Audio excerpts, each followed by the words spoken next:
Brothers and my sisters, wallahi, from the bottom of my heart, I really want to thank every single one of you guys for supporting the cause. What I mean by it is, you may have seen some of the Islamophobes and the extremists, the far right, they tried their utmost best to shut down our programs. They tried whatever they could in order to get our programs cancelled. We had to change venues a number of times.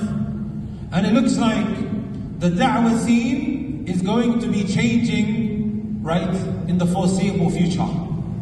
Once upon a time we could just announce a program and then everyone will turn up. Is that still going to be the case? Only Allah knows best. Venues getting pressurized, getting bullied into cancelling events. So wallahi, my brothers and my sisters, the fact that none of you got scared. Of course, you have here Bradistan, right?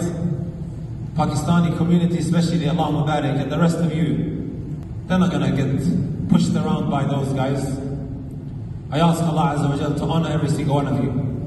Ameen.